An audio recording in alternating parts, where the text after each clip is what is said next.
Welcome to Story Business, Ins and Outs of a Professional Game Writer. Welcome to PAX Online. We're so happy that you're here, and thank you for joining us. Before we get started, we're going to go around the table here and meet everyone. My name is Carmen Askernes. I'm a game writer and a dungeon master for a tabletop actual play show. Who wants to go next? Why don't we toss it to Milo? Oh, me? Yeah, I can go for it. So what's up, y'all? My name's Milo Smiley. I'm a game writer and producer. Last summer, I had the good fortune of working with Insomniac Games as a writing intern for the upcoming PS5 game, Spider-Man Miles Morales. It'll be pretty cool. Check it out when it comes out. And then I just finished up a really awesome summer working with Blizzard on some production things for their classic games, as well as some writing for some upcoming Heroes of the Storm content. And yeah, outside of that, I do a bit of indie and student game writing. Mm-hmm. Cool.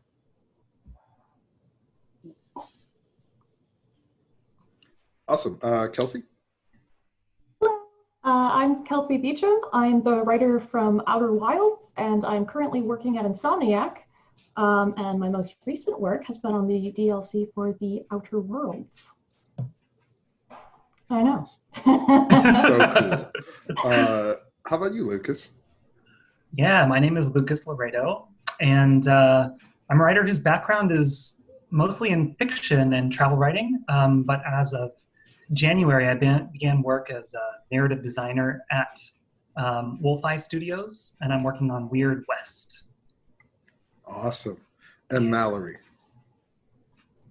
Hey, my name is Mallory Littleton. I'm a staff writer over at Deck 9 Games. We put out Life is Strange Before the Storm a little bit ago, so if you haven't checked that out yet, that's where you can find me. Awesome. Thank you all so much for being here. Also, to all of you watching, thank you for submitting your questions. We had so many great questions come in, and we'll do our best to address all of them. As you know, we're all adapting to this new normal. And as such, you're going to see us do a little bit of live tech support because I forgot to mention something before we started recording. So if everybody wants to add your pronouns and your Twitter handles to your video, you can do so by clicking on the 3 ellipses in the top of your, in Zoom, in the top right-hand corner of your video box. So if you click on that and select rename, you can add your pronouns and your social handle if you would like. You don't have to, but just live if you want to do that. Live tech support, right? You love to see it. It's much better than dead tech support. It is. Hey, Too true. That's yeah. You can't go wrong.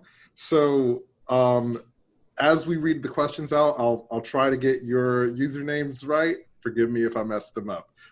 So our first question is from AF Narratives.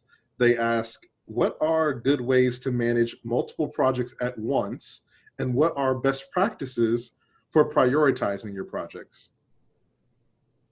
So feel free to, whoever would like to jump in.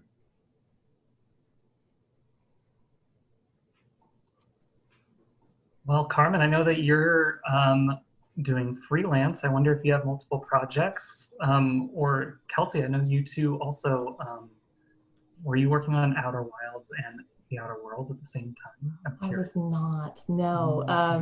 My background is a little bit weird because I moonlighted as a games writer for a long time while working a day job and then kind of got into it full time. And then I was actually Insomniac for a while, doing a full-time contract there. And then I was doing full-time, I was doing like bits and pieces. So then I was working on other stuff at the same time. So yeah, thank you for reminding me of that because apparently I've forgotten my work history. It all runs together. So I am weirdly one of those people that really relies on paper planners. I really need a physical reminder because if I don't see it, it doesn't exist. It's gone. And so I have a strategy where I use, and this sounds very grade school, but I use different colors to denote what project it is that I'm working on. And I visually map out what my deadlines are for each one. Usually I'm not working on too many projects at once just because personal preference, but Usually you kind of have a sense of when things are due, and then if possible, I try to kind of, if nothing else, I impose a deadline on myself so that I'm staggered.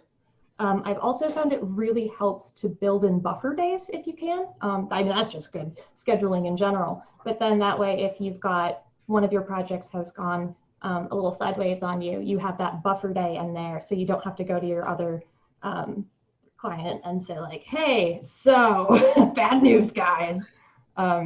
It's never come up for me, but yeah, building in buffer days has definitely helped prevent that. Absolutely. I didn't mention this before, but I got my start in games as a streamer, a YouTuber in like 2013. And when I moved into dev and now as a freelancer, I've always worked on multiple projects simultaneously. And it depends on how I manage that. I use a similar system to Kelsey sometimes. I also have a system that I use that is essentially based around deadlines. So whatever's due first or whatever is going to have the highest impact, I'll prioritize that first. And I always work on personal projects outside of work. In those instances, you want to prioritize your paid work first, especially as a freelancer, right? Because you need that paid work to continue being a freelancer to pay your bills. So yeah, finding a system that works best for you. There are tons of tools out there that can help you manage your time, like Trello and a bunch of other scheduling apps that escape my mind at the moment. Also, I use the Notepad and calendar on my phone religiously and set reminders because I would never remember or get anything done without reminders. Yeah, does anybody have anything else on that before we move on to the next question? Yeah, I would love to add just one thing because the question asked is a great one, and I would also say that another part of that question, I think too, which feels important to talk about in writing spaces and art spaces in general, is sort of what you have to do to earn your living while you're still trying to get your start in the art world. And so for me personally, I was living in New York when I first graduated from college, and I was working as a tutor, and all of the work I was doing to earn my living was after school. And so that meant that my entire morning and my early afternoon I could devote to my own writing projects, which was really, really essential to me getting, developing my craft and getting a sort of like a base of work that I could use as a portfolio. And so, I think along with managing multiple projects at once, I think maybe even a more apropos thing if people are trying to get into the industry to begin with is how do you make the work that you have to do to earn your income, how do you make that work with your creative practice and your creative life? And for me, that was what is the highest hourly rate I can get and the least amount of time I can spend on work that isn't my creative work so that I have the maximum number of hours during the day when I'm freshest and when I do my best creative work to work on my own personal projects. And that was like 3 or 4 years of my life before I ended up getting a writing fellowship. So I think that's maybe a part of the conversation too that I just wanted to mention. Absolutely. Thank you. And thank you for your question. So our next question is from Fructose on Twitter. They ask, how do you practice your writing?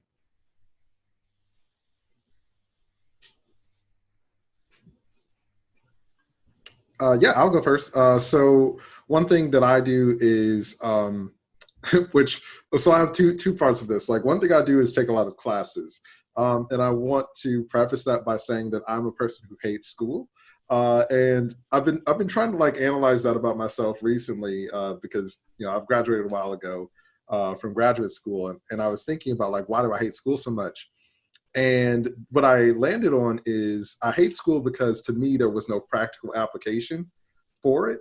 And I found that when I went to graduate school, which was more specific towards game development and what I wanted to do, I enjoyed it a lot more.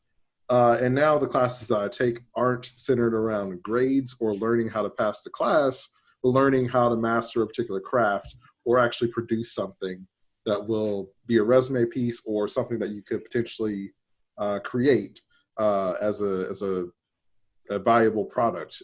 So to me, that had more value than like going to regular school. So that's a long way to say, like, there are tons of people in the industry that you can learn from, and you're an eternal student, especially as a writer, and especially if you're writing for various mediums. I'm a big fan of finding sneaky ways to write in the middle of your day. So I like it's an app called the Most Dangerous Writing app, where you have to be typing constantly for 2 minutes or it deletes everything. I use that sometimes if I'm stuck on a line of dialogue at work, or I can't figure out how to put this piece of blocking. Sometimes just having to get something down can really help.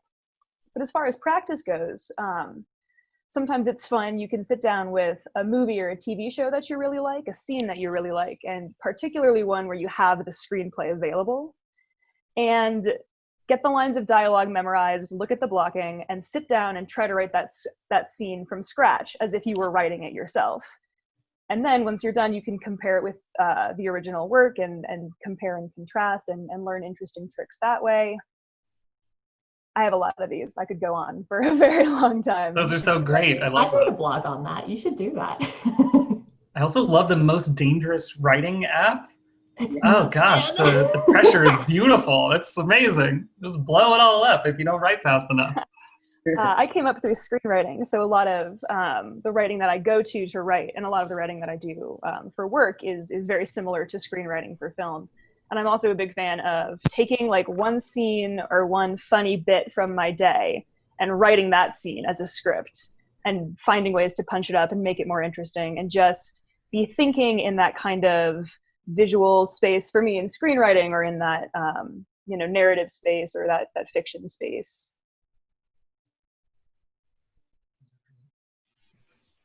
Give Yeah. myself homework, Carmen. I'm so sorry. I love school. I'm a giant nerd. Oh, it's all good. I set aside a little, like a chunk in the morning usually of time where I'm doing abstract stuff, because I'm doing this as my day job, which is like, oh, nice, awesome, amazing. But it takes time to get there. And so I build in like an hour at least in the morning usually, and I give myself little like, just taking like RPG stats and then challenging myself to rename them if I were going to make like a Western. I do a lot of weird, little like genre exercises like that. And I keep a running tally of skills that I want to actively get better at. So I think having kind of a targeted list of things that you want to improve on. I'm not saying don't set aside space for just writing for fun and everything. Definitely do that. But if there's something that you want to work at that you're not particularly good at, that's definitely something I do. And I make a lot of lists.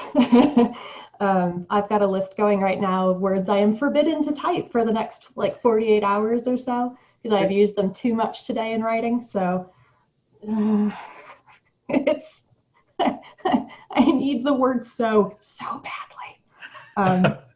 But yeah, just giving myself some creative challenges. A really good one I have found is to take something that, like a game that you thought the narrative fell a little bit short on, and kind of give yourself like, all right, if I had X amount of time and Y resources, what would I do to maybe revamp that narrative to tell the story in a more effective way?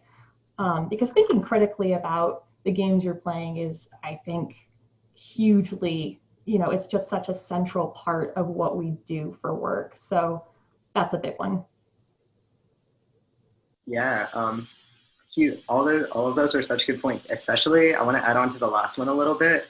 Like, it may not seem like practicing writing, but I feel like consuming media outside of writing and learning how to talk about that critically, like you said, is so important for like developing writing skills. Also, because like so much of writing is pitching ideas to people who may not be as passionate about the story as you are.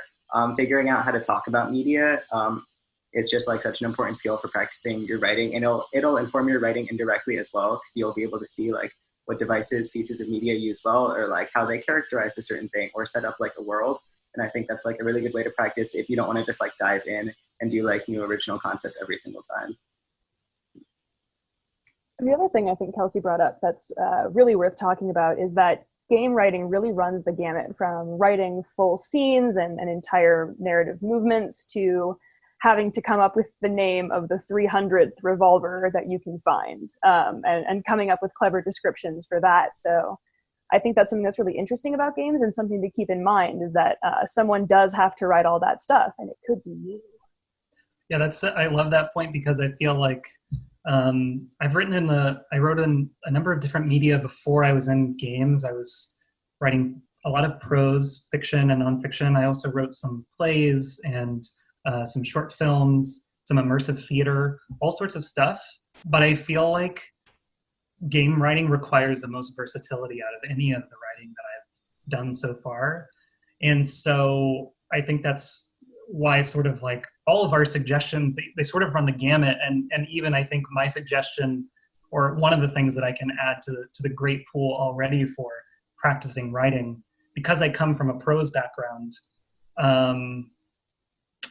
I would do things like, for me, it was more like getting used to producing volume, because I was working on some longer works, some novel length stuff. And when I first started writing, it was really hard to imagine putting 80,000 words down onto a page, and sort of like learning to turn that inner critic off. I don't know how your relationship with your inner critic, I don't know if it's like way up here or way down here or somewhere in the middle. But I feel like one of the best things I did in my fiction writing training was sort of like learning how to produce a volume of words and to produce a volume of material that I can sort of shape and sculpt later without being very precious about the material itself.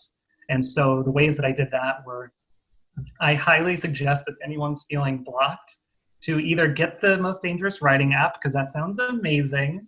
And also, I did National Novel Writing Month.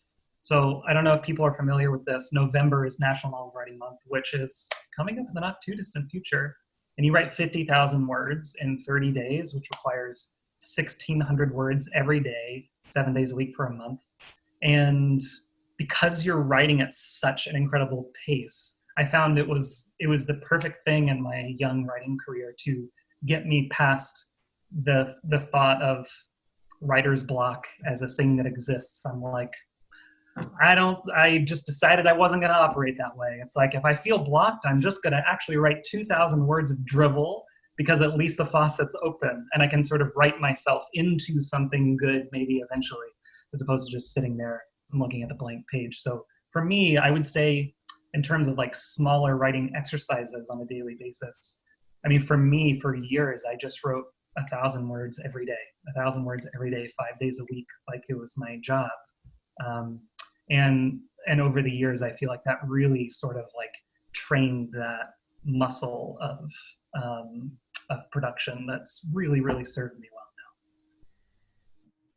now. Yes. Guys, I'm going to be real weird for a minute, but my fan is going like crazy and I'm blinking so much, you're going to start thinking I'm a simulation. So like, I'm going to cross the room and just turn my fan down to a setting that isn't, desert. Yeah. That's fair. Thank you all so much for that incredible insight. Thank you for your question. Yes, like everyone said, you just have to be constantly writing. So yeah, thank you so much. Once Kelsey gets back, we'll jump to our next question.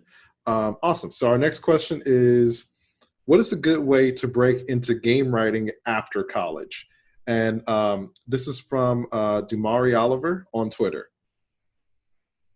Great video games. Nailed it. I know that sounds like it sounds like I'm being sarcastic, but I'm actually not. The best way to find out how to write games and like find out if you like writing video games is to write a video game. You could start with interactive fiction. I recommend Twitch to people all the time if you want to get a feel for that. It's essentially like, at its most basic function, it's kind of like a choose your own adventure novel, and then you can do a ton of stuff with it. It's very cool. Did you mean Twine? What did I say? Twitch. No, it's cool. Well, I'll just write on Twine and stream it on Twitch. Yeah, stream your writing write something on Twine, stream it on Twitch. It's this new thing. You haven't heard of it. Guys, I'm so sorry. It's been a week. Yes, Twine. Sorry. Twine is brilliant for that. I'm sure you can do things on Twitch too, but that's your prerogative. Also, if you, out of college is a little harder, but I spent a few years living in Chicago, and there's a pretty thriving indie dev scene there. So if you can find even just one other person to work with, you'll get that sense right away of, all our teachers harped on it in school, like, oh, you'll have to learn how to work with people in the real world. It's not the same as a group project. When you're working with someone that like really passionately also wants to make a game the same as you, like, oh boy, it's a good time. Yeah, I will say, as someone who started off wanting to be a film director, and because I didn't know games was a real option until I graduated school, when I tried to find people to make films, because I was like, oh, if I want to make films, I need to make films. It was so hard to find people to make films and to like stick with it till the end. But with this thing about the gaming industry is, like, I think folks are so passionate about it, like Kelsey was saying, that if you search for it, you'll be able to find folks to work with. And, going to game jams, going to conventions are great ways to meet people who you can make prototypes with to start to build a portfolio. And I have a bunch of resources for you. So I hope that you have a pen. Do you have one? I'm going to wait. Okay, you have one now. So Twine, right, like Kelsey mentioned, use that to make stuff. Go to workwithindies.com. There's a lot of freelance work on there. There's a website called Grackle HQ. There are a lot of game development jobs that are posted on there. And as a student out of college, you probably can't qualify for those jobs right now, but you can look at them for things that you're interested in, career aspirations, and find out what you need to, what skill sets you need to build to get to that point. And there are so many opportunities for internships for college graduates. So I would say check Game Dev Map as well. Game Dev Map, Game Dev World. It's Game Dev Map, I think. I haven't been on it in a while. But you can see every registered game studio in the whole world on this website. So go to sites of studios that you enjoy their games every day. And that's not a joke, like go there every day and see what opportunities are available, meet developers and continue to build that portfolio. And, the thing is, like, getting into games is hard and staying in games is harder. So signing up for this industry is hard, but it's what you love. And you'll have fun along the way. So just be willing to put in that work and people will be here to support you. Awesome. Well, if anybody has anything else, go for it. If not, then I'm going to jump to the next question. So our next question comes from Amaya on Twitter. They ask, how do narrative designers and game writers collaborate? So I can speak to that from my own perspective, working within narrative games and the Life is Strange franchise in particular. And it's a little bit odd in games in that we really start with the story and the writing first when we approach that question. So we sort of take a scene or an episode, let's say, and we understand the arc that we want the characters to go on. We understand the emotional journey we want. We understand how we want to force the player to make hard choices and how those choices will affect the character and therefore the world, right? And once we have our sort of structure for the episode in place, we start looking for ways to let the player through gameplay actually interact with that story and with the emotions and the goings on that are important to our characters. And from that perspective, we say to our design team, okay, so how can we really embody the way that betrayal feels? How do we make anger into gameplay? And that's a little bit kind of odd within the industry, but that's how we approach it, sort of from the narrative angle first, and then we look for gameplay to give the player agency in that story and to let them really embody it in a way that only games can do.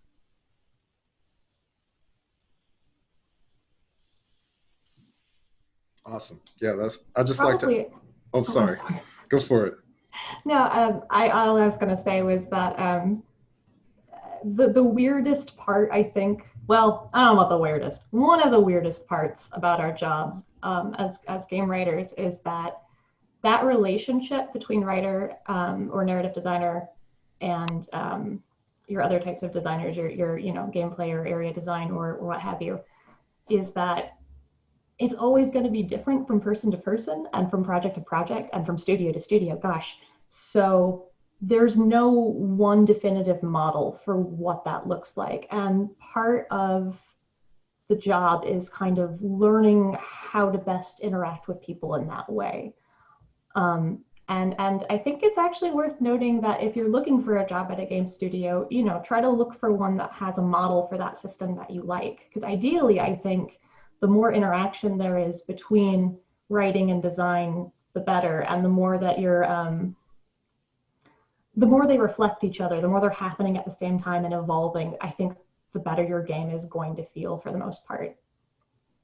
Definitely. I second that big time. And I 1,000,000% second what you said about each level designer. So the game I'm working on right now has a handful of level designers, and you're so right that every relationship is different, and each level designer needs something different from me as the narrative designer and as the writer, and so I think it cannot be overstated how important communication skills are when you are writing for games and when you're a narrative designer or a writer, both, because there's so much communication that needs to happen between so many different departments, and everyone sort of approaches the game with a different language that they're speaking. And so I don't know how it feels for you all, but oftentimes I feel like, at least in narrative design, a big part of my work is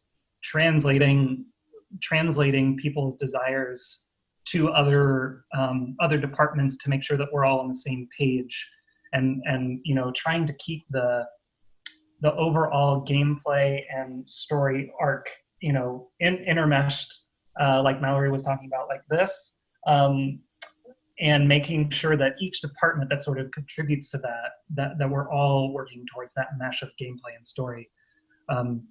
So, oh man, so much communication. Please be friends with your designers. Just be best friends. Check in with them every morning. Hey, how you doing? How's the level design coming along? What do you need me for? That sort of stuff. Like, a lot of my job is that. And so I feel like those relationships, when they're strong, the work is so much better, because so much of this story and gameplay are so intermeshed, or at least should be, in games, that the more you can be enmeshed with, the more writers can be enmeshed with their designers, the better all of that will be.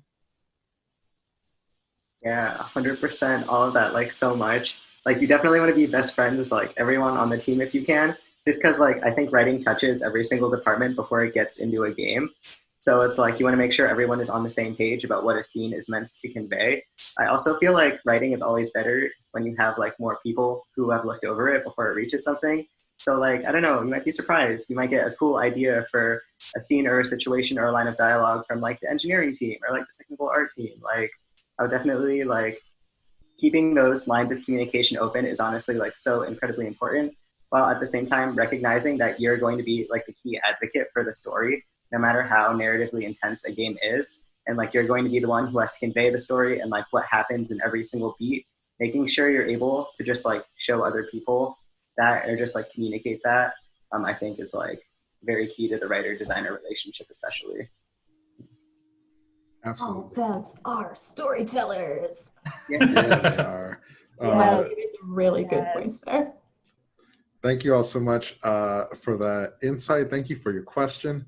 I'm going to go to the next question. Just real quick, can y'all hear my washing machine? No? Okay, good, cool. Because it's going crazy, and I'm ooh, I hope they can't hear that. Anyway, another question from my, actually a couple more. So thank you for all of your questions. We're going to answer all of your questions. And this next question is, are knowing other aspects of game dev, like programming, art, helpful, even if you want to focus on game writing? Definitely more so if you're working on indie games, but yes, in general. I just asked the art director the other day how a particular thing worked, and I will never be asked to do that thing, even if the entire art team were to be hit by a squadron of buses. I certainly hope that doesn't happen. They're wonderful people. But point being, buses aside, it's useful to know these things for me, because then when I am, say, pitching a new quest, or suggesting a particular story arc that's going to require assets from other people, from other departments, then I have a better sense of, am I asking art to do a tremendous amount of work and I just don't realize it?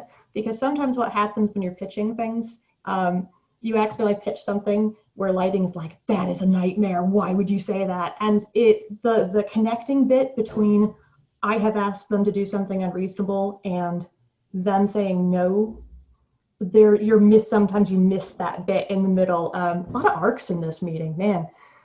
Sometimes you miss that middle bit in which art is like, yeah, that here is specifically because they don't know what's in your head. They don't know why you're asking for this. And so sometimes when I pitch an idea, they're looking at the literal idea and they're saying, we can't implement that. When I'm actually looking for, I'm trying to accomplish a particular thing. And that is an example. So just having a good sense of that sort of thing can really help. Also, it can help you, narrative design is a discipline where you're telling story through all of these different aspects of the game. It's not just the text. And if you thought it was just the text, oh boy. Sorry, I've had some experiences there. Just, getting a sense of the different colors you're painting with, essentially, I think is always a useful thing, but you don't have to be, a master programmer, no. It's also useful, particularly in writing, because you are, to a certain extent, creating something that other people are going to work off to create their own work. It's the more you can find out about the way that the other teams in your studio or your partner on your indie project or whatever, the more you understand how they work, the better you can foresee things that may become problematic and solve those problems before they end up costing you a lot of time or money. And that's always tremendously beneficial. And then, like Kelsey said, when you realize that you are asking for something really expensive, you can either decide to not ask for that or decide that it's worth it and know that it's expensive and be prepared to make that case. So yeah, everything that you can learn about the people that you work with will help you. Awesome. Thank you so much. My next question is, any tips for breaking into the industry? Getting really lucky. Yeah. I don't know. I feel like for breaking into the industry, I feel like what you need, like the key things, is like a solid portfolio of your work, even if it's like less is more. If you have like a few concrete examples of your writing where you show that you understand not only how to write like well and write tightly, but also write with interactivity in mind, I think is super important. Also just like, I think like getting your name out there is really important. Maybe even like applying to positions that you don't have all of the qualifications for, but if you meet all of like the major beats and some of the minor ones, I would say like go for it. Because even if you don't get it, they have your name now on file. And if you apply for something in the future that maybe more closely matches your qualifications, it's like, hey, I remember you applied like 3 years ago, and now I got to see you like grow. And also you're like a person to me now instead of just a piece of paper. Like, I think like those are so important. Also, like, I would definitely say, like figuring out like if you have like a very specific goal in mind of like somewhere you want to work, maybe understanding like what the narrative is like there on their projects and like how you can best formulate your writing to like match that, to show that not only are you a good writer, but like you also understand how things like work in terms of narrative beats from an outside perspective, and you'd be able to like mesh into that team really smoothly. I think are just a few things you can think about.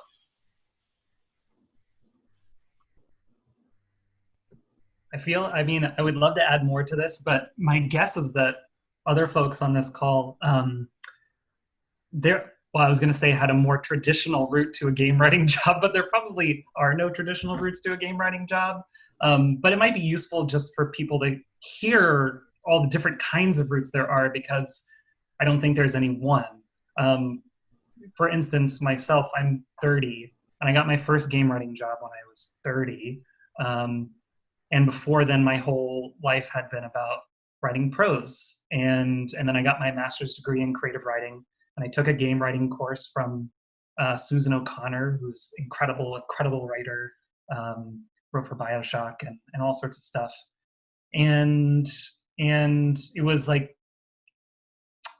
I mean, I also can't overstate how important personal connections are with people, and trying to meet people, and just, I feel like a face-to-face conversation or even a video conversation with somebody in the industry who works for a studio you're interested in is worth so much. And I feel like asking people for informational interviews, I mean, this is something you can do if you get into a dialogue with someone on Twitter or something, and you say, could I have 10 minutes of your time? I'll send you like a gift card for your favorite coffee shop. Can I just talk to you for like 10, 15 minutes and ask you some questions over Zoom or something? I feel like just sort of greasing the wheels in terms of some like momentum and energy, making connections with people. That was the way that I ended up getting a job, was because someone I knew someone who was hiring for a job that wasn't even posted. I got this job and it was never posted. And so I feel like, I'm curious for you all, if you got your jobs, I'm just curious, did you get your jobs through a sort of like cold email for a job that was posted on the internet, or did you know someone who knew someone? What was it like for you guys? Because I feel like I was so atypical. First job or current job? Because first job was dumb luck, baby. Yeah. Yeah. Yeah. Well, I mean, I was working on Outer Wilds, and we got some recognition at IGF in 2015, and I was still working in a completely unrelated field then. So that is, luck is always probably going to play a big part in it, to be honest. And to that end, be ready for it. So have something ready, have samples, have a completed, even if it's just a tiny little game, have something you can show people, and have something you can show them that you know how to finish, because there are a lot of starters in the world of writing, and there are not as many finishers. But to actually answer your question, I think I applied online. And I applied online for a different position with them, and they held on to my resume. And then when there was an opening, they were like, "Hey, maybe apply to this." So I don't think I knew anyone there. I knew of some people there. I think I was Twitter friends with somebody. But yeah, no, you don't. It's not. Connections are always helpful, because then you have people looking out for you and saying, "Hey, maybe apply over here. This seems like it could be a good fit for you." But I think for me, it's always boiled down to, do I have something I can show this person right now to show that I know what I'm doing? Definitely. Yeah. Yeah, so kind of going off what the other said. Luck is timing and preparation, right? So for myself, it's a long, windy story, and we don't have enough time for me to go in the whole thing. But the short version of how I got my first job is I did what Lucas was talking about, and I set myself up for success because I knew that my portfolio and experience was so different than games, and I didn't feel like I had the skill set to make games, because I was like, I don't even know how to do that. And because of the other work that I'd done, and like Kelsey said, being a finisher, I was able to get into this school called FIA, which is the Florida Interactive Entertainment Academy. I mentioned them so much, you might think I'm sponsored by them, but I'm not. And because I mean, it was super helpful, right? Like, I went there, I learned what it takes to make a game, and all the professors there are former devs, and they have a period during the course of your time there where recruiters come in from various studios and they interview folks. And the process works like only the folks who have been outstanding in their courses and who have made an impression will get the interviews. I was one of those people who got interviews. I didn't get any of those jobs. I beefed all the interviews. They paid for us to go to GDC. I messed all that up just because, and I think that the lesson here is I was going about it thinking that because I had the education or I had the degree or whatever, and I was the project lead for my thesis project, I was like, oh, cool, then I get the job now, right? But that's not how it works for games, because the thing is, you need to constantly be making projects and prototypes, and that was the only game project I had. So I needed to have a wider breadth of stuff on my portfolio. So, you know, I met some folks who were willing to help me, and I learned how to expand my portfolio, and eventually I started working in the industry professionally. But I guess the lesson and the takeaway from this is breaking in for everyone is different. But the main thing to know is that you need to practice whatever your particular craft is. You don't need to know everything, so you don't need to be every discipline. Just whatever your particular craft is, practice it within the realm of games. So if you're an engineer, then practice building games. If you're an artist, practice concepting or making environment art or character art, whatever it is, for games. Writers, for games, same deal. And start to build that portfolio and start to make connections with folks, and it'll happen for you.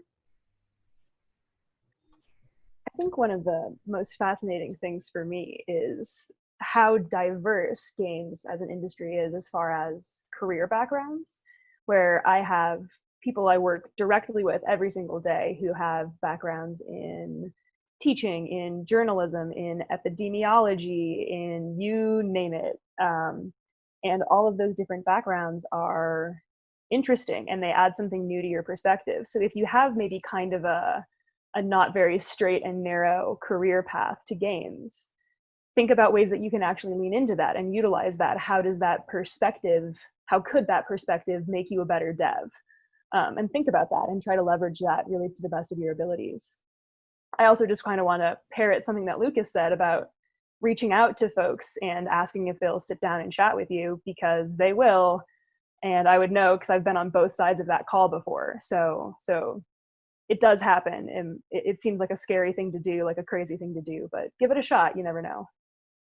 And also, like, so many people helped me get my job that I feel like forever it is my pleasure to help people do the same thing. And so, I mean, anyone who watches this, send me a message on Twitter and I will be happy to meet with you for a call. I mean, truly, you know, this is, I feel like you will find that, I mean, not everyone, people are busy and whatever, but many people will be generous with their time because so many folks helped them get to where they were, that they'll feel happy to sort of pay that back.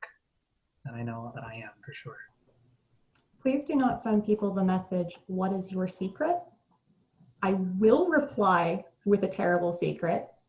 You will not be able to unlearn it. And also, I don't know how to answer that. So it is a little confusing.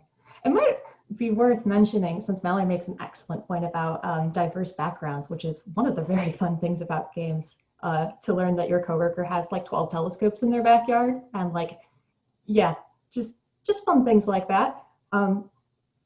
There's also a lot of education. I know people who are brilliant graphics programmers who studied like physics or something, but not like, they didn't go to school for game dev. I have taken, I think, one creative writing class in an academic setting. I don't have an MFA. It sounds really fun, to be honest. I'd love to do that, but you know, don't, I guess, be put off by what you think you should look like as an ideal candidate.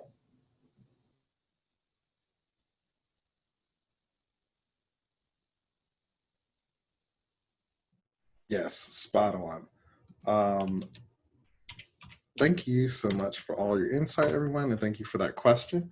So our next question is, so we just talked about that. Wait, do you mind if I turn the light really quick? I'm yeah, so go sorry. for it. No worries. It is late here for us, y'all.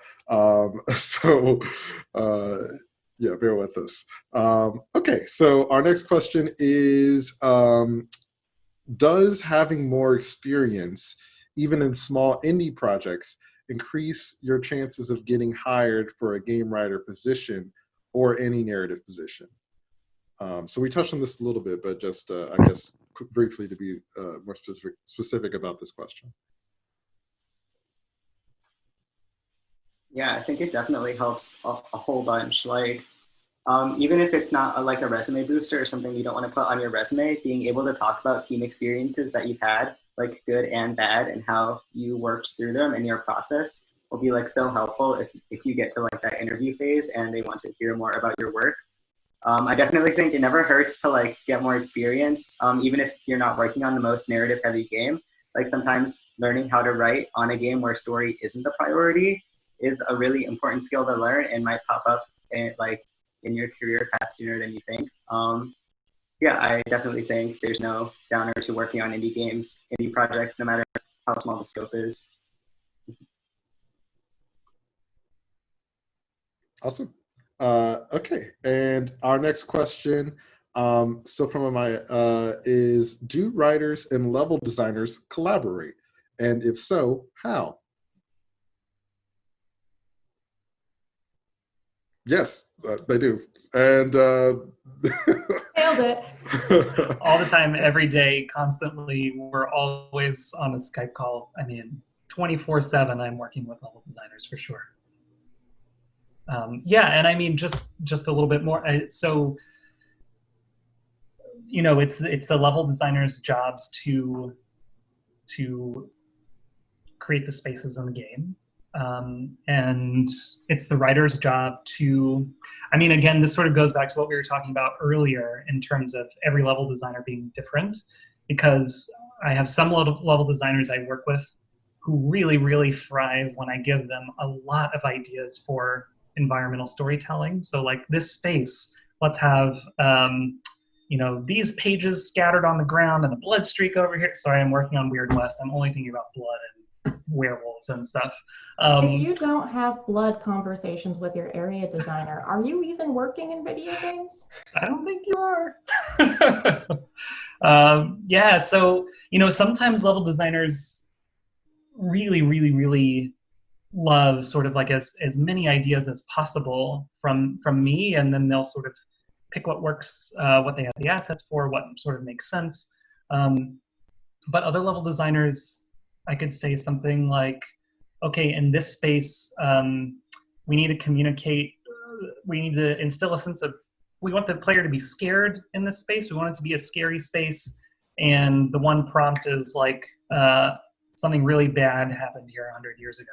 And some of them really love to come up with their own ideas and brainstorm together with you.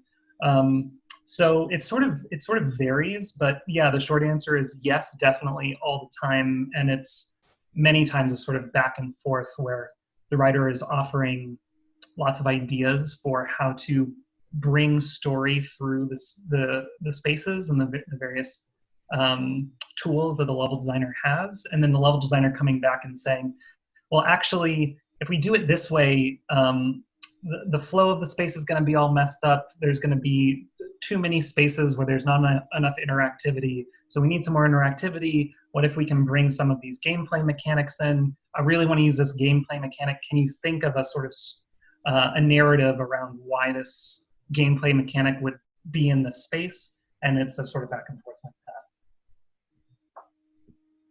that. Especially in your like non-linear spaces. And I think non-linear gets thrown around a little more than maybe it ought, but you know, Outer Wilds is a really good example of this, where we couldn't control what order the found story, all of the little pieces of found text, we couldn't control what order that you encountered them in, but we could influence it. So knowing where things are being placed, how they're being encountered is really important, and you'll work usually with a level designer quite a lot on that.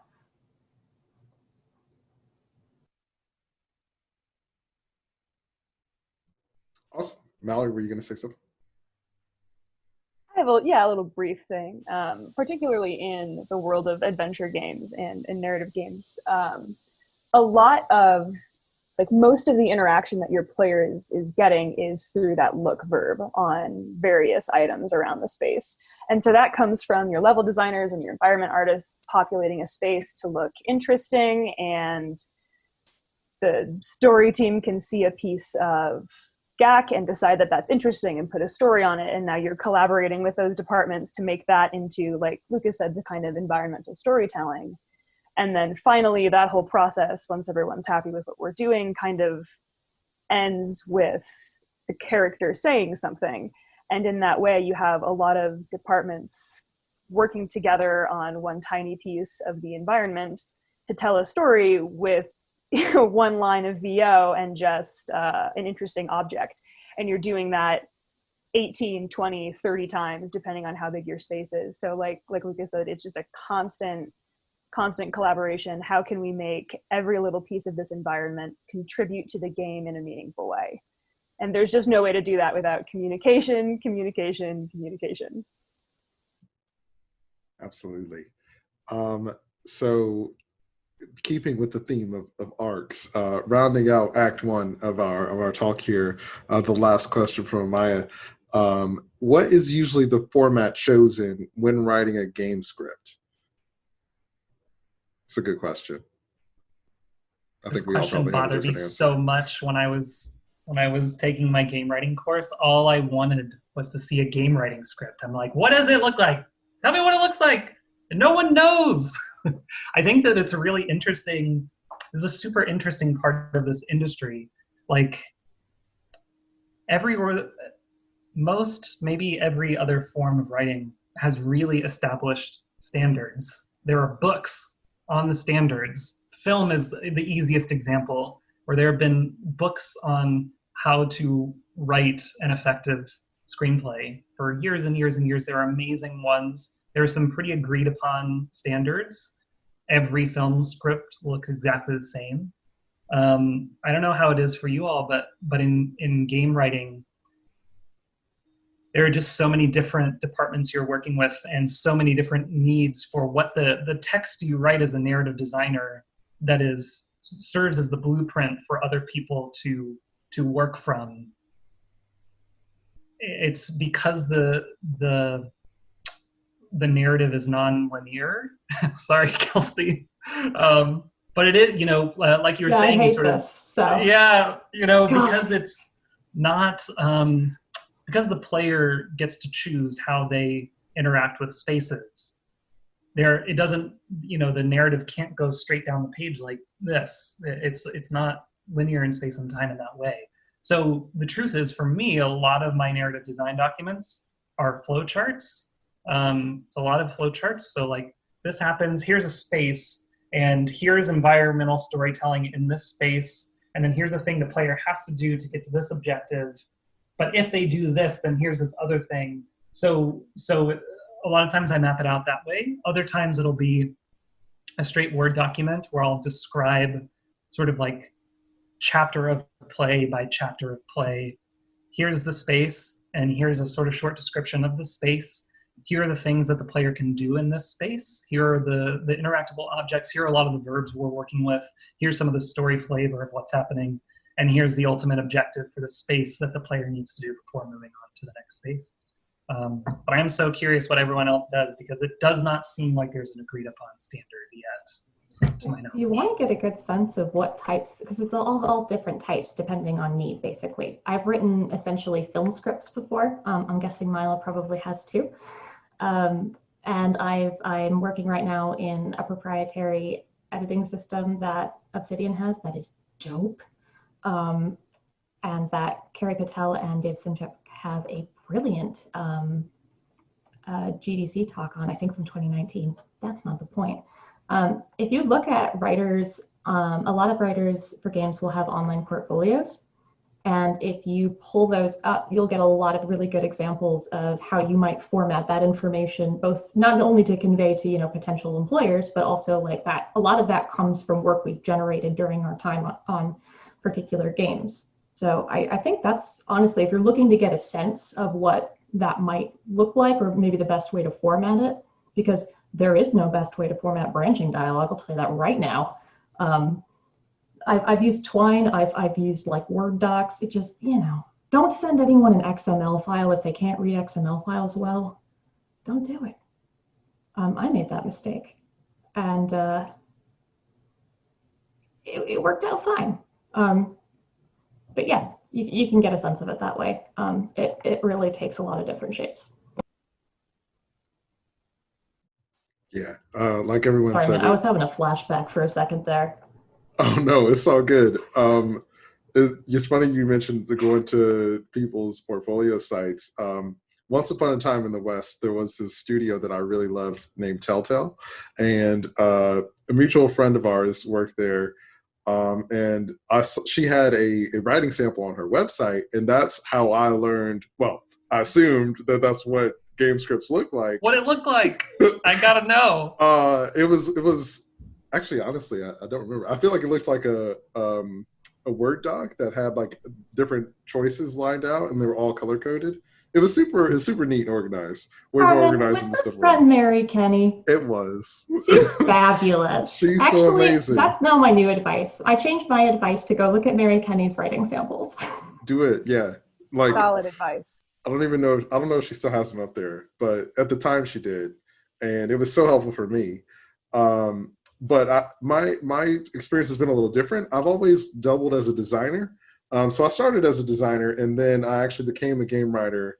Like I wanted to be a game writer from the start, but it wasn't an option. So an opportunity opened up on the team I was on to be a game writer, and they were like, "Hey, we need you to make a story for this game." And I'm like, "Cool. Like, should I use Final Draft or is that a Word doc?" And I'm like, "I don't know. I'll figure it out."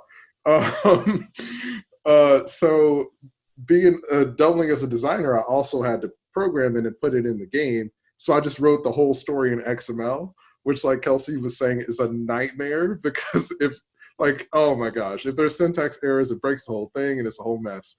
I made a syntax error once in an XML file that my project director swore killed the player on startup. I'm not convinced this was my fault. Also, the project director was my brother, so like, huh? It's just simply rivalry. Yeah. So some of this could just be me, being difficult, but you can go wrong in a hurry. Yeah, but like Lucas was saying, there is no industry standard. But I will say that for a lot of games that I wrote for, and when I was lead writer on The Simpsons, Tapped Out, not the show. I always have to say that because people are like, "You wrote for the show." I'm like, "No, calm down." It was the mobile game, which is still cool. You should play it. But anyway, so we used Excel. And we would use that to write all of our branching dialogue as well as our regular linear scripts. And we just have different tabs within there, and we made a proprietary tool within Excel that could import into the game. So I think that there isn't really a tool like Final Draft that you can learn so that when you get in the industry, you're already prepared for it. I would say the best thing to understand is the structure of story within games and how that interplays with gameplay. And that's the best way to prepare for it because they can teach you the tools. Awesome. Well, thank you so much for your question. And friends, we've come to the end of our panel. Thank you so much for joining us. Thank you to our amazing panelists for being here, sharing your expertise and your time and your experience and thoughts. And we hope that you all have an amazing rest of your time at PAX. Feel free to follow these folks online. Their social handles are on the screen. And thank you so much. We hope to see you around.